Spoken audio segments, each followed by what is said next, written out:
Welcome to the topic F19 NMR spectroscopy. Let us discuss the important aspects of these magnetic nuclei. Just like hydrogen, the nuclear spin quantum number, which is symbolized by I, that is equal to half. And fluorine 19 does not have any other isotope, so natural abundance of F19 is 100%. Now coming to the sensitivity of this NMR, if we consider the most sensitive nucleus, hydrogen sensitivity is 100%, then with respect to HNMR, the sensitivity of F19 NMR is the 80%, means we can consider that this is the second most sensitive NMR. Now coming to the gyromagnetic ratio, which is the indication of the magnetic strength of magnetic nucleus, that is also quite high, that is 25.2 into 10 to the power of minus 7 radian per second per Tesla. And so overall F19 NMR is an example of sensitive nucleus. So whatever we have done in case of the HNMR, those formulas, patterns, all these things will be equally applicable to F19 NMR also. Now coming to the chemical shift of F19, this has a huge range of chemical shift, that is plus 550 ppm to minus 250 ppm. Now in this regard I want to tell you that in case of the HNMR, the proton signal comes within a very narrow range, that is from 0 ppm to 15 ppm. Of course, everywhere some exceptions will be there. And the big advantage of this huge range of chemical shift in case of the F19 NMR is chance of overlapping of the signals is very less, and therefore complex NMR usually does not come in case of the F19 NMR. Most of the F19 NMR pattern is first order. Now coming to the reference of the compounds. When we record the F19 NMR, as we know that we need some standard whose Larmor frequency will be considered as a 0. So that reference compound in case of the F19 NMR, it is CFCl3. It is understood that the well-known internal standard in case of HNMR or C13 NMR, which is the tetramethylsilane, is of no use, as tetramethylsilane does not have any fluorine. So in order to record the F19 NMR, we need one fluoro compound as internal standard, and that is CFCl3. Now coming to some few important examples of delta values of F19 compounds, like some organic compounds and the inorganic compounds we can put forward as suitable examples of chemical shift. So here some examples are there, like the organic compounds like the fluorine, which is attached with the sp3 hybridized carbon, may appear as minus 210. If the carbon contains two fluorines, means the geminal difluorocompounds, there it may come around minus 150. The fluorine attached with the aromatic compounds, I mean the benzene ring, that also may come similar values, minus 140. Like that, the fluorines adjacent to the C double bond O may come at minus 125. Like that, various examples are there. Like in the last, it is there that SO2F, that fluorine gives the peak at plus 50 ppm. And coming to the some inorganic xenon compounds, like that xenon hexafluoride resonates at plus 550 ppm. Fluorine molecule resonates at that plus 4 or 20 ppm. Xenon tetrafluoride gives peak at delta 440 ppm. Xenon difluoride gives a peak at delta 260 ppm. HF, that hydrofluoric acid, gives the peak at delta minus 204 ppm. SF6 at delta 58 ppm. These are the various examples which is covering the plus 550 to minus 250 range. And of course, there might be some exceptions also. So now coming to the coupling, means the signal splits because of the through bond coupling. So in case of the F19 NMR, when we will consider or we will calculate the multiplicity of the F19 signal, then we have to take into consideration the homonuclear coupling between the two fluorine atoms which have the different delta value. If the fluorines have the same delta value, in that case they will not couple, signal will not split. But if the fluorines have different delta value and if they are neighbors, then definitely they will couple with each other and the outcome is the signal will splitting of the signals. Now in addition with homonuclear coupling, there will be some heteronuclear coupling also. But heteronuclear coupling will be depending on that neighbor, means if that neighbor has the neighbor is the sensitive nuclei or abundant nuclei like hydrogen, phosphorus, or the neighbor can be the insensitive nucleus like C13, or neighbor can be the magnetic nuclei with I is greater than half like deuterium. So these are the examples. Based on keeping it in the mind, we have to calculate the splitting pattern or the multiplicity of the given molecule. Now let us discuss some important examples of the homonuclear coupling. Means in that molecule compulsory the more than one fluorine will be there, and not only that, the two fluorines or those fluorines will be having the different delta value, then only they will be considered as the the coupling partner. So now let us consider that one example where the two fluorines, first of all, they are different and they are separated by the two sigma bonds. So those will be considered as the J2 coupling or the J-geminal coupling. So in that case, if the two fluorines are separated by two sigma bonds and those two fluorines are at the same time having the different delta value, those two fluorines will be diastereotopic fluorines, and we have to see these are present either in the adjacent to the chiral center or that will be the having the double bond and the two fluorines will be having the different environment. So when these two fluorines, diastereotopic fluorines, will be attached with the sp3 hybridized carbon, then usually they will be having the higher J2 value than the diastereotopic hydrofluorines which are attached with the sp2 hybridized carbon.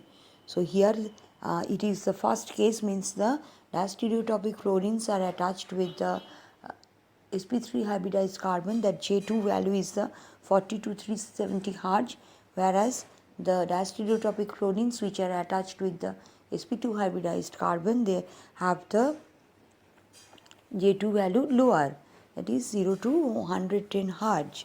Now let us go to the examples where the fluorine and its neighboring fluorine are separated by the 3 sigma bonds. Those are called as the vicinal coupling, and in this case you will be having the that if the two fluorines which have the different delta value, they are separated by the 3 sigma bonds, and the fluorines are attached with the sp3 hybridized carbon, then that J value will be 0 to 45 Hz. And when it is attached with the sp2 hybridized carbon, then they will be having the two options will come, whether these two fluorines will be oriented in a cis manner, or they are only present in the molecule in a trans manner. So here it is not like your HNMR, J trans will be less than the J cis in case of the F19 NMR. So now coming to what it is called the aromatic system, they are also the two different fluorines can be separated by the 3 sigma bonds, and those are considered as the orthocoupling. Orthocoupling is one example of the J3 coupling or the vicinal coupling, and its range will be 18 to 35 Hz. Now coming to the J4 coupling, that is in aromatic system, you will be having the plenty of examples, and J4 coupling key examples are the long range couplings and the fluorines. As in case of the HNMR, in comparison with the vicinal coupling, means the J3 coupling, J4 coupling and the J5 coupling will be having the less value, but in this case it is not negligible. So if possible, we have to consider up to the J4 or the J5. And as in case of the HNMR, J3 is greater than J4 is greater than J5. Here also it is exactly in the same order. J3 is greater than J4 in the greater than J5, and in the aromatic system, J ortho, which is an example of J3, is greater than J meta, which is nothing but J4 is again in its turn is greater than J para, which is an example of J5. Now there are various examples are there, which if we have to see, after getting the compound, we have to see that how many fluorines are there, and number two is those fluorines have the how many different environments. If different environments are there, those many neighbors we have to see while calculating the coupling constant. Now in case of the diastereotopic fluorines, means when we consider the two fluorines present in one carbon, then we need to understand whether it is homotopic or the diastereotopic. If it is homotopic, then they will not have the different signal, those two fluorines will have the same signal.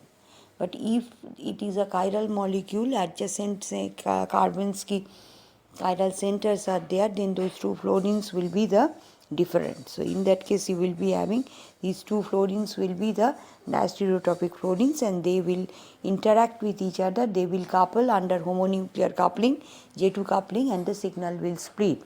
So that examples ki we have to see the J2 coupling as well as the J3 coupling. J3 coupling means on the next carbon it will be there.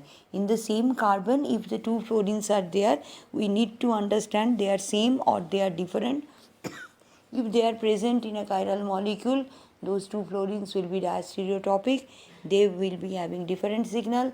They will couple under the heading of the geminal coupling. And if the next carbon key, if it is there, then also if the two fluorines have the different environment, then they will be considered as neighbors, and they will definitely couple, and that coupling is considered as a vicinal coupling. Now J2 will be having the higher value than the J3. Now coming to what it is called the cis coupling and the trans coupling, that is the J2 coupling is greater than J3 coupling is greater than J4 coupling is greater than J5 coupling. And among the J3 coupling, as already I have told you, the remarkable difference with the hydrogen NMR is the J cis will be having the higher value than the J trans. Actually, if you include the geminal, J gem is greater than J cis, it is greater than J trans in case of the F19 NMR, but in case of the H NMR, it is in the reverse order, means the J trans is greater than J cis is greater than J2. So now the relevant examples are also there, and the cis coupling and the para couplings are completely shown it properly. The two fluorines, if the two fluorines are oriented in the same side, if they are above the plane, both are above the plane, if both are below the plane, then those two fluorines are oriented in a cis manner, and this will be having the higher coupling constant than the two fluorines which are oriented in the opposite direction, means one is above the plane and another one is the below the plane. That will be considered as the trans orientation. And in F19 NMR, J cis is greater than J trans, although both are examples of the vicinal coupling or the J3. So among homonuclear coupling, if we summarize, then definitely we will be having the four types of couplings, that is the J2 coupling or the geminal coupling, J3 coupling or the vicinal coupling. In that case, we will be having the two fluorines which are separated by the 3 sigma bonds. In sp3 hybridized system, carbons having the sp3 hybridization, that is also applicable for the fluorines attached with the sp2 hybridized carbon, like they are separated by the 3 sigma bonds, like they two fluorines can be cis, two fluorines can be trans, and in that case J cis is greater than J trans. Now the concept can also be applicable for the aromatic systems, and in that case we will be having the orthocoupling, metacoupling, paracoupling. J3 is orthocoupling, J4 is metacoupling, J5 is paracoupling, and the order will be J ortho is greater than J meta and J para. So J2 examples, J3 examples, J4 examples, J5 examples are available in case of the homonuclear coupling between two different fluorine atoms which have the different chemical shift values. Now let us discuss about the heteronuclear coupling between fluorine and the sensitive nucleus, as for example the 1H. So in that case also, if hydrogen and the fluorine, if they are separated by 1 sigma bond, then that coupling will be considered as the related coupling constant will be considered as the J1. If they are separated by 2 sigma bonds, then that will be considered as the J2, and J2 has one more name, that is JGEM. And if hydrogen and the fluorine are separated by 3 sigma bonds, then that will be coupling constant will be J3. If hydrogen and fluorine are separated by 4 sigma bonds, then J4. If they are maximum, we will consider that hydrogen and fluorine are separated by 5 sigma bonds, so that will be considered as the J5. So we have here, if we consider coupling constant between hydrogen and the fluorine, 5 coupling constants we are considering: J1, J2, J3, J4 and J5. And as always, the coupling constant value decreases as the number of bonds increases, means J1 is greater than J2 is greater than J3 is greater than J4 is greater than J5. Now if we have coming to the first 3 types of coupling constants, means the J1 is approximately 500 Hz, J2 is approximately 40 to 60 Hz, and J3 will be less than this. So 5 to 50 Hz is the overall approximate range for the 3 coupling constants. Now coming to olefinic systems, here also it is like the hydrogen proton NMR style, means the J trans is greater than J cis. Whether it is J cis or J trans, they are actually coming under J3. Now in this, if we want to compare the JGEM, then JGEM, as because it is a type of J2, definitely J2 will be having higher coupling constant than J3. So therefore the overall order in this case is the Jgem is greater than Jtrans is greater than Jcis. Approximately J2 will be 72 Hz and the Jtrans will be 20 Hz. Jcis will be in the range of the 3 Hz. So now coming to the another coupling with the sensitive nucleus phosphorus. So that is if F19 couples with the P31, it is exactly like what we have, it has happened in case of the coupling between fluorine and the hydrogen. Here also J1 is greater than J2. So let us discuss some examples of PF4 minus.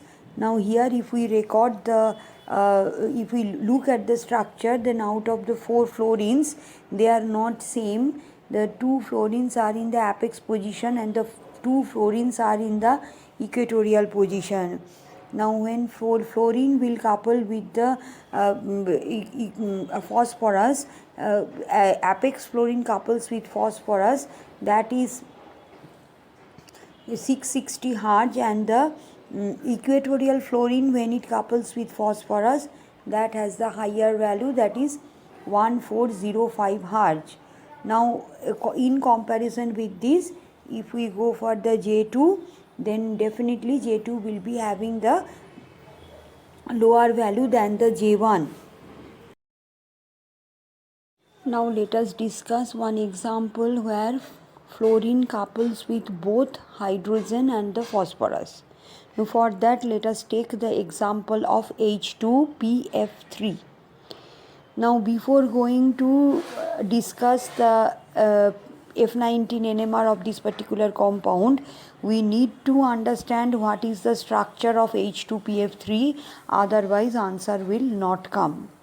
Now here we will be having the TBP structure, means trigonal bipyramidal, where at the center we have the phosphorus, 3 fluorines are there in the equatorial positions and the 2 hydrogens are there in the apex position. Now as because all the fluorine atoms are present in equatorial position, no fluorine is present in the axial position, so all the 3 fluorines are same to same.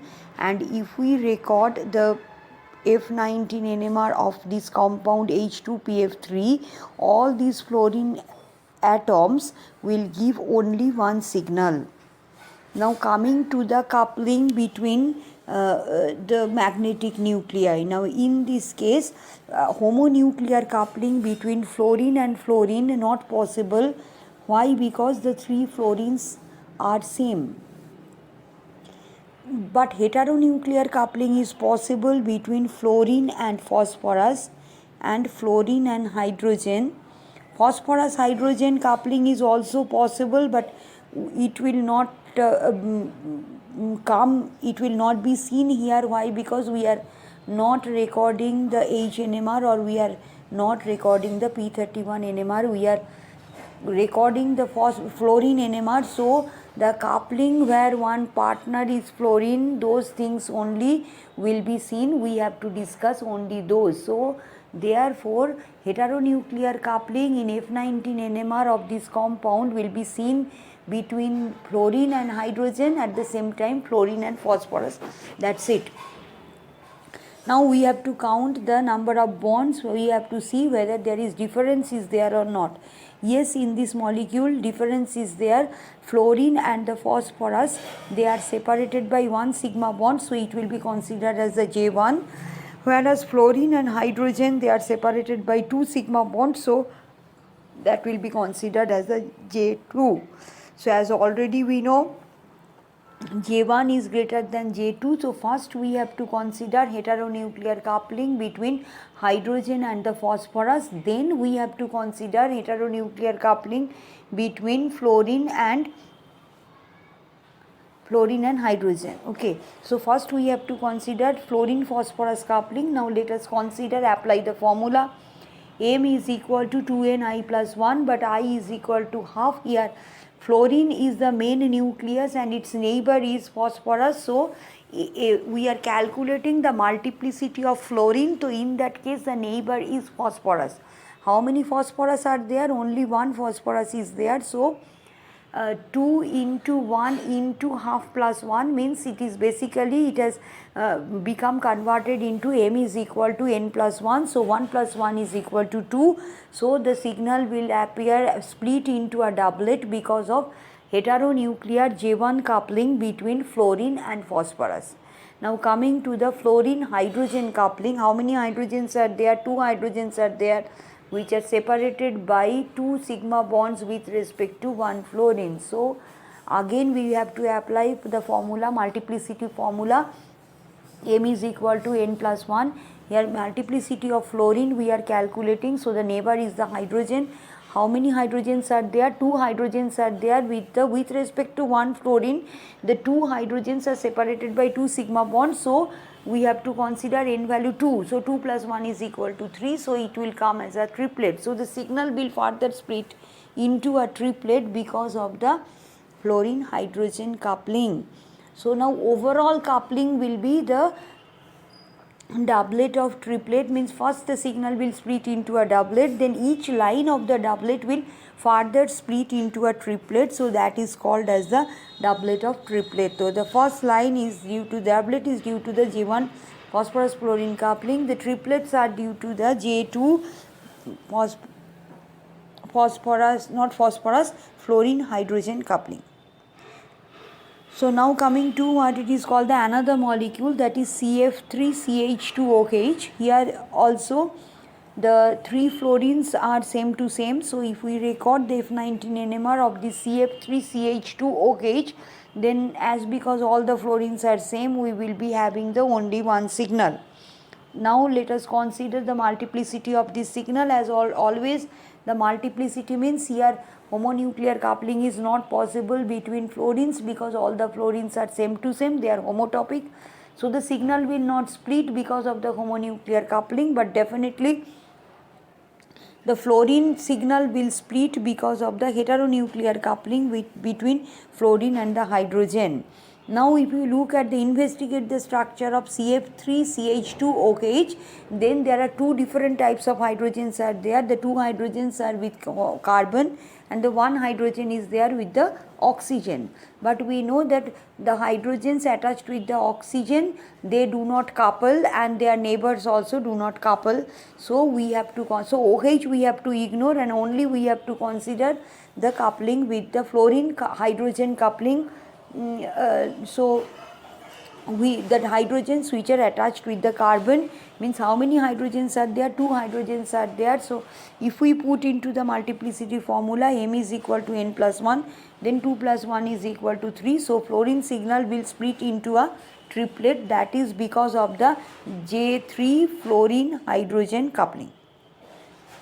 And if we record the HNMR spectrum of this compound, then HNMR ki 2 different hydrogens are there.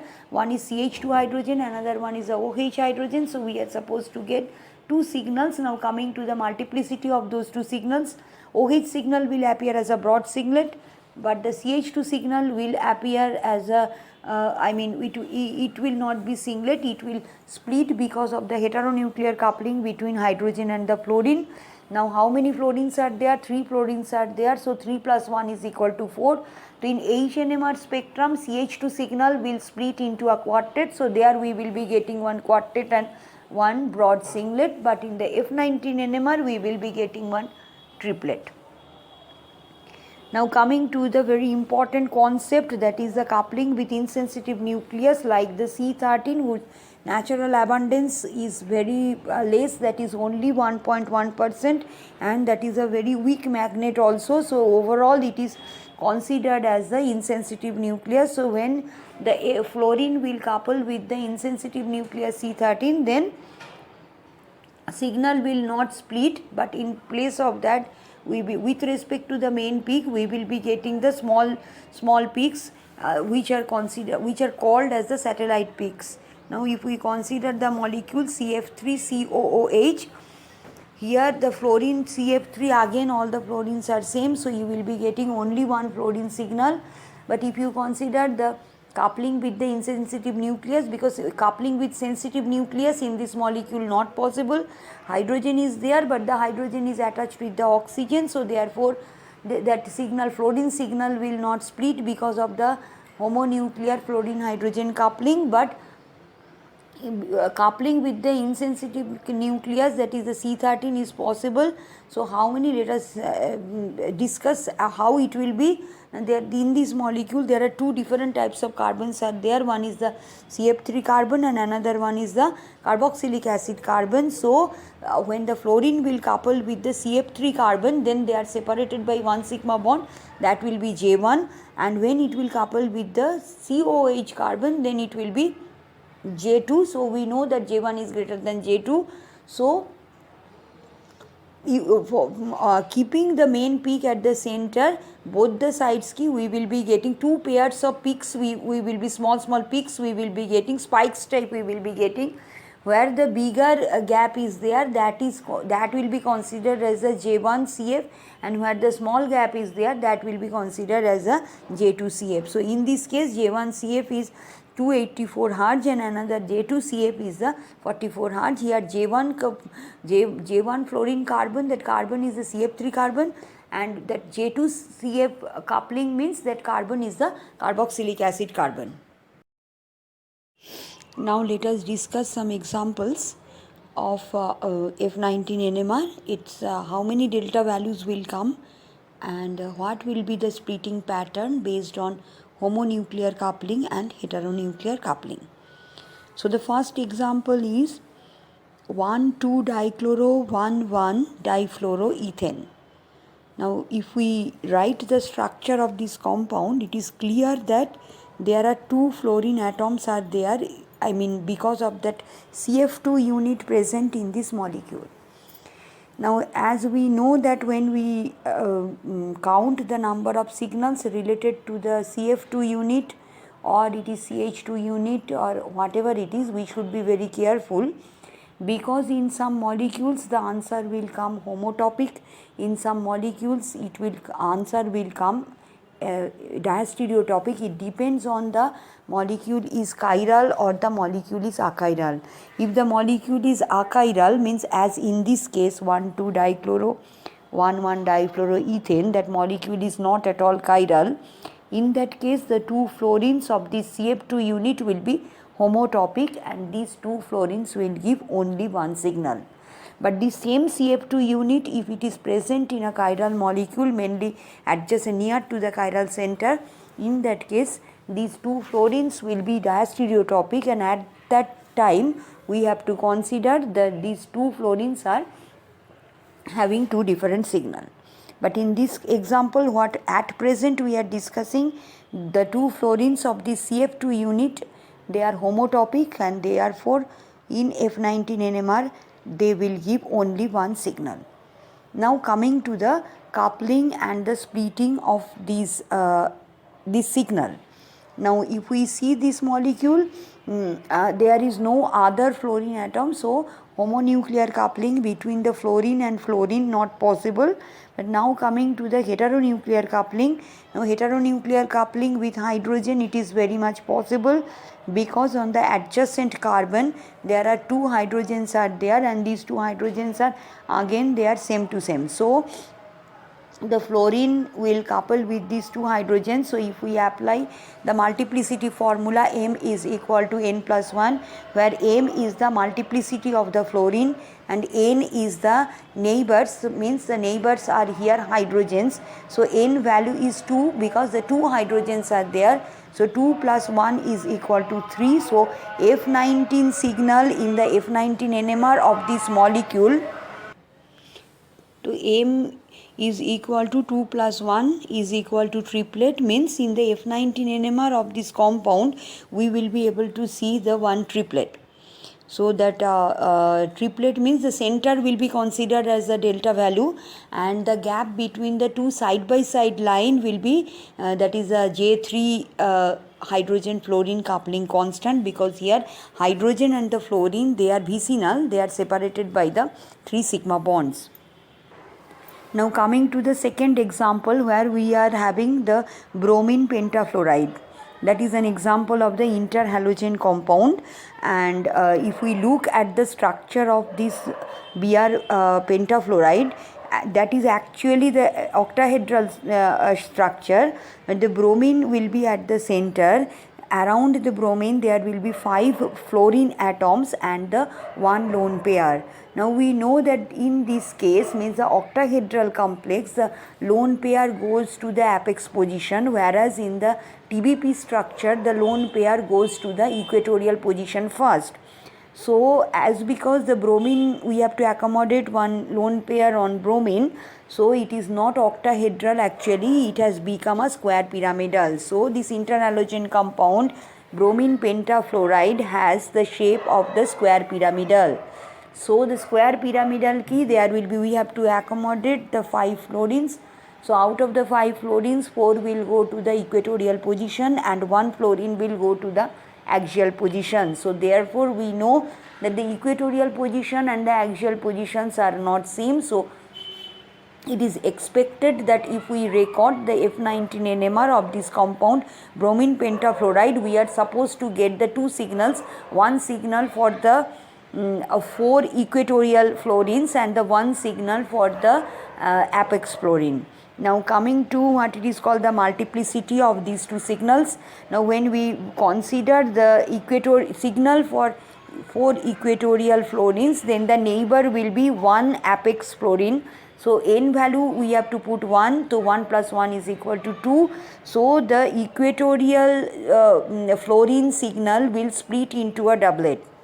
Now coming to the splitting of apex fluorine, now that signal key, if we calculate the multiplicity, then n value we have to consider the equatorial fluorines. How many equatorial fluorines are there? 4 equatorial fluorines are there. So 4 plus 1 is equal to 5. So we are supposed to get 1 quintet. So when we record the F19 NMR of bromine pentafluoride, we are supposed to get 1 quintet and 1 doublet. The doublet is due to the equatorial fluorines and the quintet is due to the apex fluorine. Now coming to the integration, that doublet fluorine, the doublet signal is for 4 fluorines and the quintet is for 1 fluorine. So the peak height, intensity height of these will be 4:1. So now let us consider the third molecule, that is sulfur tetrafluoride SF4. Now that is the TBP structure, and the TBP structure has the sulfur is at the center and the 1 lone pair is there on sulfur. So that lone pair goes to the equatorial position, and the TBP structure with 1 lone pair, the shape is the seesaw shape.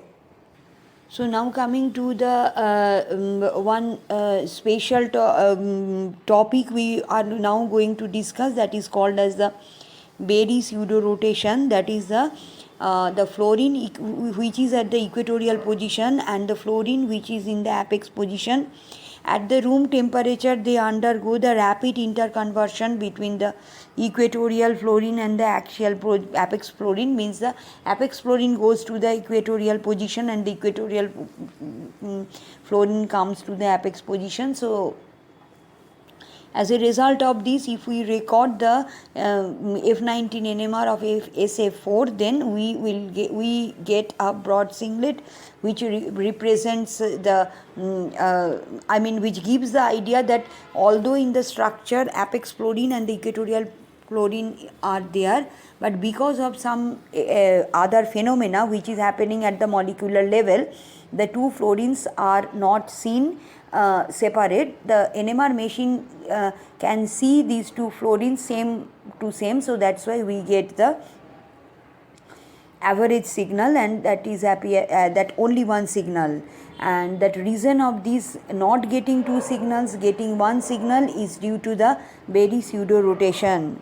Now this Berry pseudo, it is very clear that actually 2 fluorines are different and we are not getting 2 signals. That is because of Berry pseudo rotation.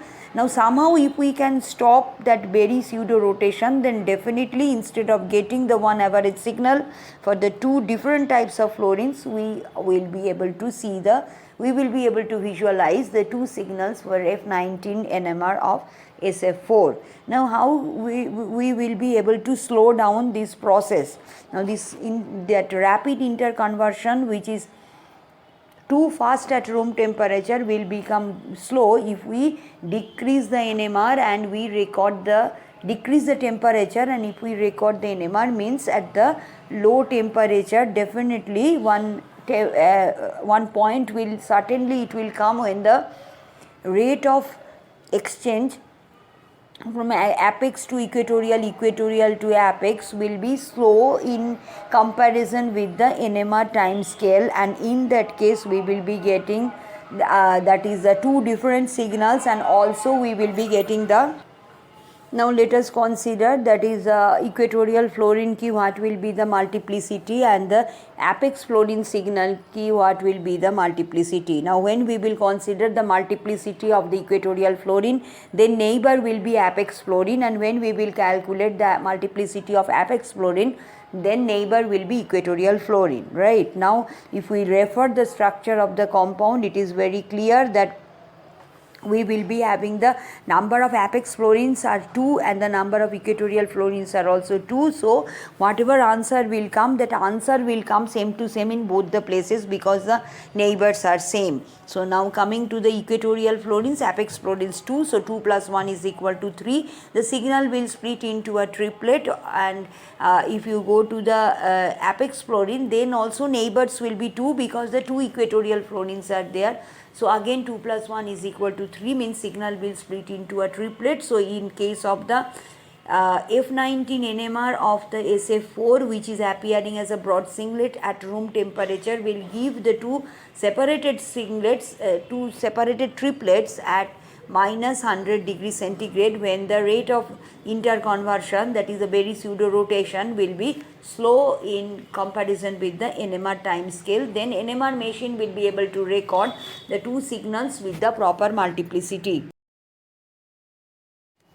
Now next comes to the fourth molecule, that is phosphorus pentafluoride, PF5, and it is clear that phosphorus does not have any lone pair and it will be having the TBP structure. All the 3 equatorial positions and the 2 apex positions will be occupied by the fluorine, and that is its structure.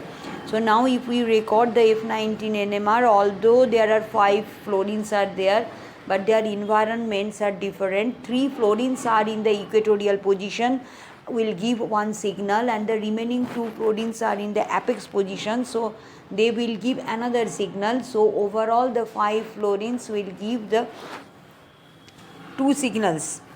Now coming to that is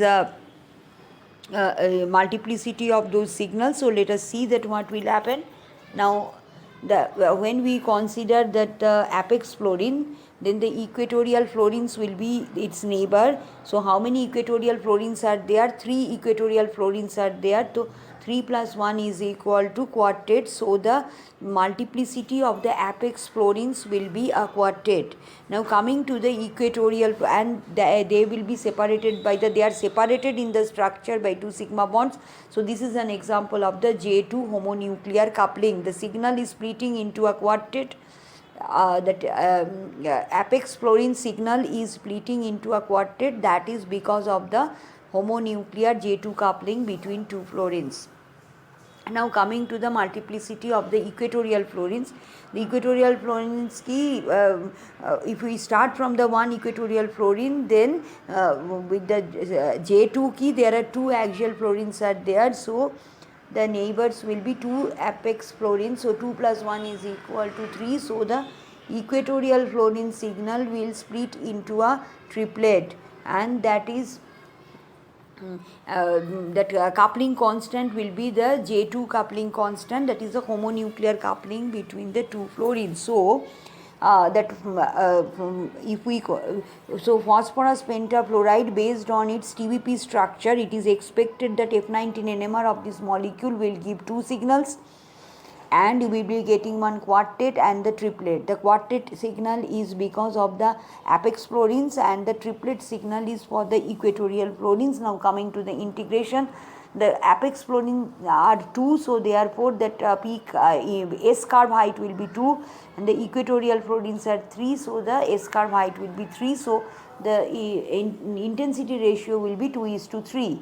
But what happens at the room temperature, what happened in the previous case, here also the same thing happens. Because of the very pseudo rotation which is very rapid at room temperature between apex fluorine and the equatorial fluorine, we are not supposed to get our quartet and the triplet at room temperature. In place of that, we can be able to see one singlet, because of the average signal will come and the axial and the equatorial fluorines will not be seen by NMR machine separately.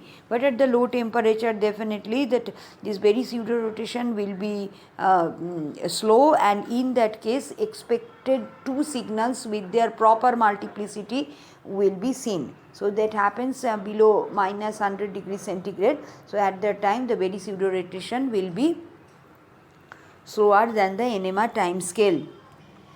Next, coming to the fifth molecule, that is also one interhalogen compound by name chlorine trifluoride. This key central atom will be chlorine, and the three fluorines will be occupying the few places so in the TBP structure, and the chlorine has the two lone pairs which will go to the equatorial position. So therefore one fluorine will go to the equatorial position and the remaining two will go to the apex position. So the molecule has the T shape. So now coming to the F19 NMR at room temperature, as always, due to the pseudo rotation, which is known as very pseudo rotation, axial fluorine will go to the equatorial fluorine will come to the axial. So we will not be able to get the separate signal, we will get the average signal at room temperature. For both the fluorines we will be getting the one signal.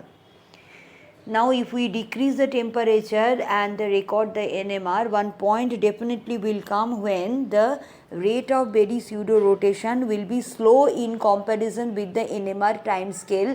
At the time the F19 NMR of this compound chlorine trifluoride will give the expected number of signals with the expected multiplicity. Means for the apex fluorine we will be getting one signal, and the equatorial fluorine we will be getting the another signal. Now coming to the multiplicity, here there is no question of the heteronuclear coupling, we will be having the homonuclear coupling only between the two fluorines, apex fluorines and the equatorial fluorines. Depending on the n value, the multiplicity, final multiplicity will be can be calculated. So first let us calculate the multiplicity of the apex fluorine, where the equatorial fluorine is the only one. So 1 plus 1 is equal to 2. So the apex fluorine signal will come as a doublet.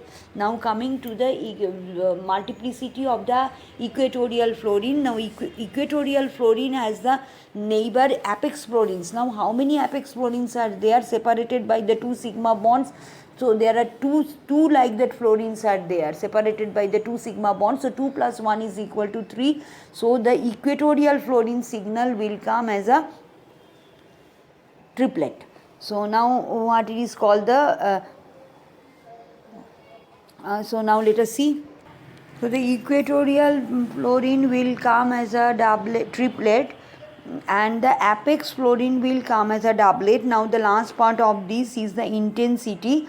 Apex fluorines are 2, so the doublet will be having the double S curve, and the triplet will be having the 1. So the intensity for the equatorial and the apex fluorine will be 1:2. Now coming to the sixth molecule, that is again one interhalogen, that is iodine pentafluoride. So the center key we will be having the I over I, one lone pair is there that goes to the apex position, and the remaining 5 are there, fluorines are there.